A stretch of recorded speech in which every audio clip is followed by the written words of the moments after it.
নমস্কার বন্ধুরা, ওয়েলকাম সবাইকে শুভ স্পোর্টস নিউজ চ্যানেলে।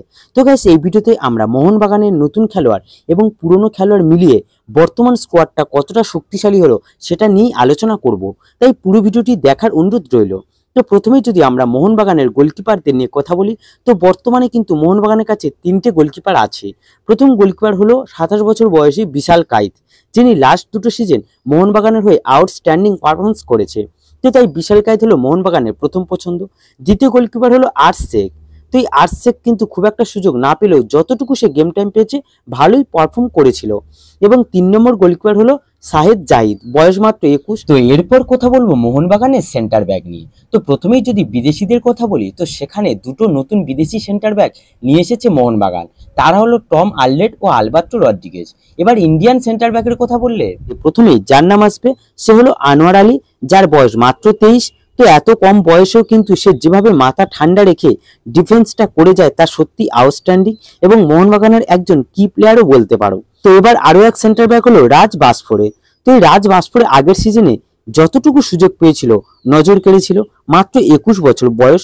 তো এরপর আরো এক সেন্টার ব্যাক হলো দীপেন্দু বিশ্বাস, বয়স 21। আর দীপেন্দু বিশ্বাসও কিন্তু আগের সিজনে যে কোটা ম্যাচে সুযোগ পেয়েছিল ভালোই খেলেছিল।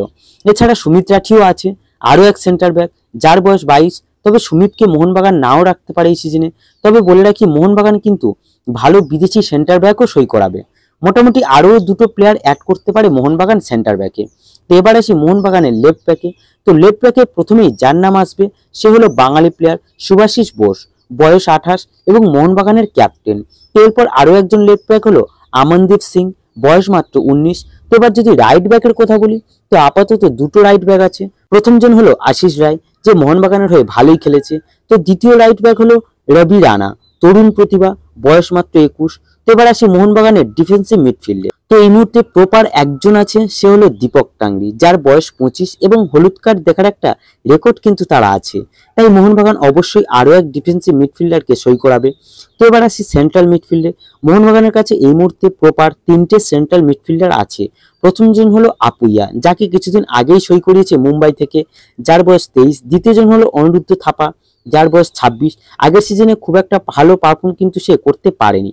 এবার 3 নম্বর সেন্ট্রাল মিডফিল্ডারটি হলো অভিষেক সূর্যবংশী, বয়স মাত্র 23। আগের সিজনে হাবাস তাকে যে কোটা ম্যাচে সুযোগ দিয়েছিল দারুণ পারফর্ম করেছিল। তো এবার আসি মোহনবাগানের অ্যাটাকিং মিডফিল্ডে। মোহনবাগানের কাছে বর্তমানে দুটো প্রপার অ্যাটাকিং মিডফিল্ডার আছে। প্রথমজন হলো সাহাল আব্দুল সামাদ।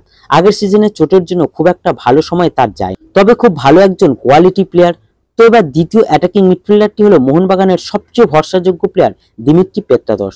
মোহনবাগানের হয়ে দুটো সিজন খেলেছে এবং মোহনবাগানের সবচেয়ে ভালো বিদেশি প্লেয়ার, এবং লাস্ট সিজনে আইএসএল এর সেরা ফুটবলারও নির্বাচিত হয়েছিল এবং গোল্ডেন বলও জিতেছিলেন। তো এবার সে মোহনবাগানের আক্রমণ ভাগের দিকে। তো সর্বপ্রথম লেফট উইঙ্গারদের কথা বললে প্রথমেই যার কথা বলবো সে হলো লিস্টন কলাসো, দারুণ একজন প্লেয়ার।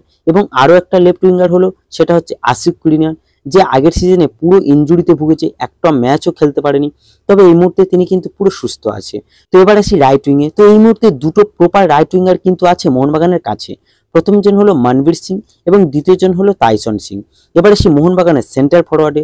তো সেখানে প্রথমেই যার কথা বলবো সে হলো জেসন কামিন্স, যার বয়স মাত্র 28।